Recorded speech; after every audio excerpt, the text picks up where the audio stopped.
आदरणीय श्री राजनाथ जी, आदरणीय अजमा जी,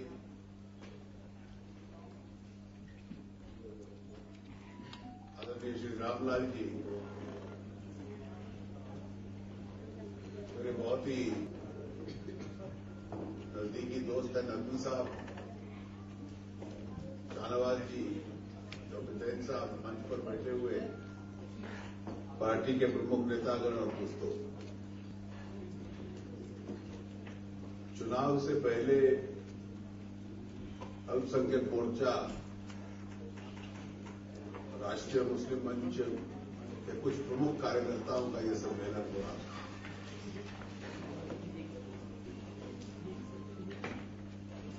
सम्मेलन उस वक्त हो रहा है कि जब उम्मीदवार तय करने की प्रक्रिया अब आरंभ होने वाली है और शायद हफ्ते 10 दिन के अंदर चुनाव का नोटिफिकेशन दिया जाएगा।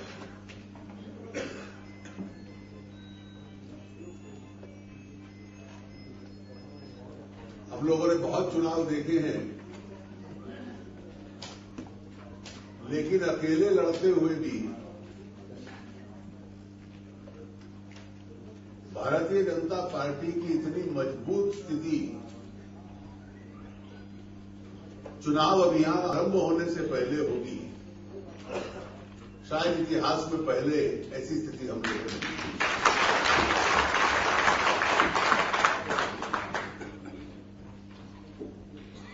जब 13 सितंबर को मोदी जी का नाम घोषित हुआ प्रधानमंत्री पद के लिए और हमारे राष्ट्रीय अध्यक्ष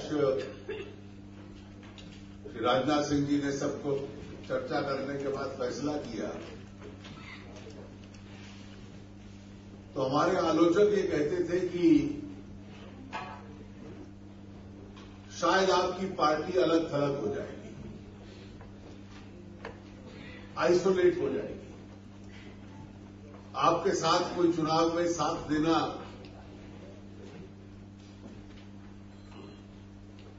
इसके लिए तैयार नहीं होगा।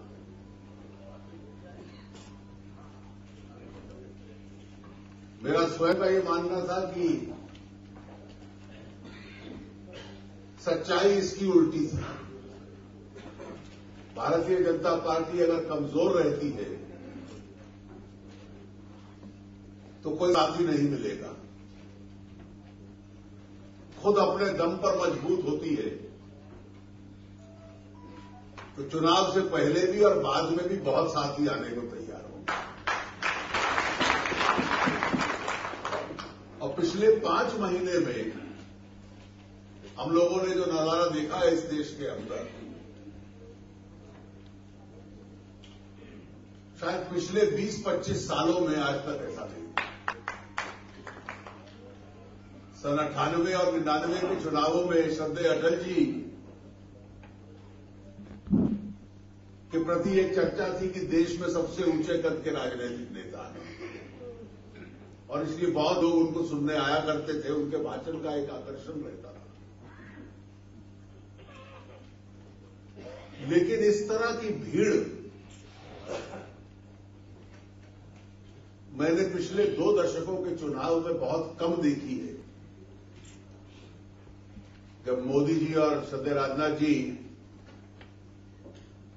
देश भर में घूमकर हर प्रांतीय स्तर के ऊपर जनसभाओं को संबोधित कर रहे हैं, तो जैसे तूफान उभर कर आ रहा है। ये तो स्वाभाविक दिखता था कि उत्तर भारत में, मध्य भारत में, पश्चिमी भारत के राज्यों में, पूर्व में बिहार तक, दक्षिण में कर्नाटक तक, जहां हमारी पार्टी का समर्थन है वहां बहुत लोग सुनने आएंगे।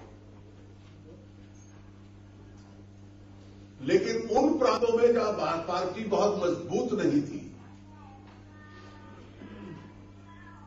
वहां लाखों की संख्या में लोग क्यों आ रहे हैं और कैसे आ रहे हैं? ये जो भीड़ आ रही है, ये एक संकेत लेकर आ रही है, एक संदेश लेकर आ रही है और जिसने इस संदेश का अर्थ नहीं समझा वो शायद इस चुनाव के प्रभाव में बह जाएगा।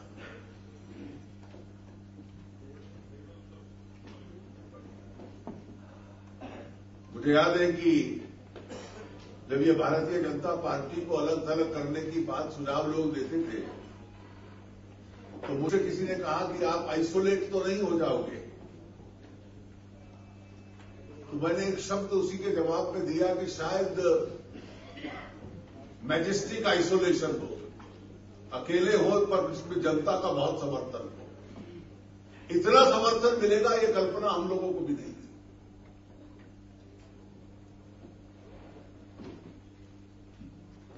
और आज जब चुनाव के संकेत आ रहे हैं, हमारी अपनी ताकत बढ़ रही है, तो हमारे जो दूसरे खेमे हैं, विरोधियों के खेमे हैं,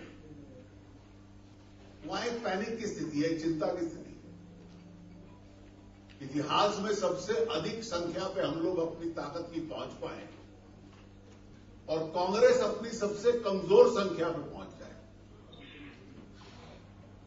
कांग्रेस की सबसे कम सीट इतिहास में 99 के चुनाव में आई थी 112, और आज लगता है कि कांग्रेस 3 अंकों तक न पहुंच पाए, डबल डिजिट में रह जाए। मुझे कुछ दिन पहले किसी ने पूछा कि सरकार किसकी बनेगी। मैंने कहा इन सब आंकड़ों को जोड़ लीजिए, एक तीसरा मोर्चा भी बन रहा है, एक चौथा मोर्चा भी बन रहा है। एक के नेता की 15 सीट होगी तो दूसरे के नेता की 20-22 सीट होगी।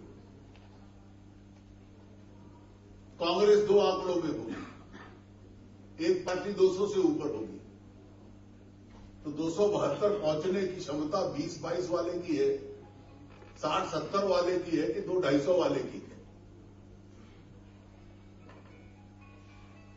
इसमें राजनीति की केमिस्ट्री को भी समझने और सरल गणित को भी, अरिथमेटिक को भी समझने एक बहुत बड़ी जिम्मेवारी हमारी पार्टी की प्रतीक्षा कर रही है, और इसके पीछे कारण बड़ा स्पष्ट है। पिछले 5-10 सालों में इस देश को नेतृत्व नहीं मिला। इस नेतृत्वहीनता के खिलाफ एक इच्छा जनता में जाग रही है कि किसी तरीके से एक मजबूत नेतृत्व इस देश की जनता को मिले। देश की अर्थव्यवस्था बिल्कुल बिगड़ चुकी है, भ्रष्टाचार चरम सीमा पर पहुंच चुका है, सुरक्षा को लेकर देश के अंदर चिंता है,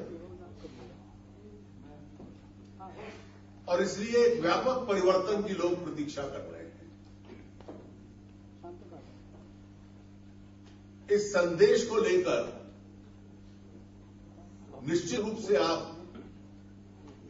जनता के बीच में जाएंगे। मुझे अभी बताया गया कि लगभग 1000 तक प्रोग्राम अल्पसंख्यक वर्ग के पूरे देश भर करने की आपकी योजना है।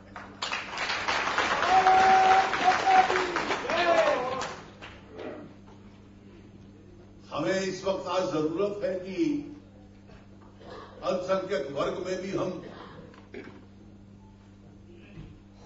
नेतृत्व को किसी प्रकार से पैदा करें और मजबूत नेतृत्व को पैदा करें। आप देश भर के अंदर समर्थन जुटाइए और वहां लीडरशिप क्रिएट करना, पार्टी का नेतृत्व और आप मिलकर जब करेंगे तो निश्चित रूप से हमें समर्थन मिलेगा। जहां जहां हमने पहल की है वहां वहां हमें समर्थन भी खूब मिला है, और सबसे बड़ा इसका उदाहरण हाल का राजस्थान असेंबली का चुनाव है। हमने अच्छी मात्रा में अपनी क्षमता के मुताबिक सीटें दी, और हमें अच्छा वोट मिला। आज 4 अल्पसंख्यक विधायक हैं राजस्थान की विधानसभा में। 2 सिख भाई हैं, 2 मुस्लिम भाई हैं, चारों हमारी पार्टी है। कांग्रेस एक को नहीं जिता पाई। तो जहां जहां सीट देकर हमने पहल की है, वहां वहां हमें रिस्पांस भी अच्छा मिला है। और इसका जो संदेश है, जो यहां हम लोग मंच के ऊपर बैठे हैं, जो आप यहां इस सभाघर में बैठे हैं, हम दोनों को यह संदेश समझ लेना चाहिए कि उस वर्ग में काम खड़ा करने के लिए नेता और नीति दोनों की जरूरत है। नेता की तो मैंने संकेत दिया, नीतियों में भी विशेष रूप से मैं उस दिन मोदी जी का भाषण सुन रहा था पश्चिम उत्तर प्रदेश में। वहां जाकर आज के माहौल में ये कहना कि 10 साल में जिस तरीके से हमने गुजरात को दंगा मुक्त करने की कोशिश की और हम सफल हो गए, जहां एक इतिहास बहुत खराब था, वहां उत्तर प्रदेश को भी बनाए। मुझे लगता है कि हम लोगों को खुलकर कहना चाहिए, सब नेताओं को, कार्यकर्ताओं को, कि इस देश को हर तरीके से दंगा मुक्त बनाने का हम लोग प्रयास करें। सुरक्षा, सिक्योरिटी, बराबरी और आर्थिक विकास, और आर्थिक विकास के साथ साथ हर कौम का विकास हो, हर वर्ग का विकास हो, ये भारतीय जनता पार्टी की नीति है। इसको लेकर हम अपने समाज के अंदर जाएं और बराबरी के पहलू को लेकर कि वोट बैंक की राजनीति हम नहीं करेंगे, हर एक को बराबर का मतदाता मानेंगे, बराबर का नागरिक मानेंगे, और हर एक को नागरिक की हैसियत में और इस देश के वफादार नागरिक की हैसियत में हम वोट मांगने का प्रयास करेंगे। केवल वोट बैंक के मुद्दे उठाकर वोट मांगने का प्रयास नहीं करेंगे। इस संदेश को लेकर हम जाएंगे। तो इस बार जो एक तूफान हमारी पार्टी के पक्ष में खड़ा है, इतना बड़ा जनसमूह जो पार्टी के पक्ष में खड़ा है, तो निश्चित रूप से बहुत बड़ी सफलता होगी हम लोगों की। और इसी चुनाव के मौके पर एक अवसर होता है एक नेतृत्व, लीडरशिप को खड़ा करने का, उसका भी एक प्रयास हम लोग अगर करते हैं तो निश्चित रूप से एक अच्छे माहौल के अंदर हम एक नई शुरुआत और एक बहुत अच्छी शुरुआत कर पाएंगे। आप लोगों ने मुझे इस कार्यक्रम के साथ जुड़ने को बुलाया है, आपका बहुत बहुत धन्यवाद। और बाद में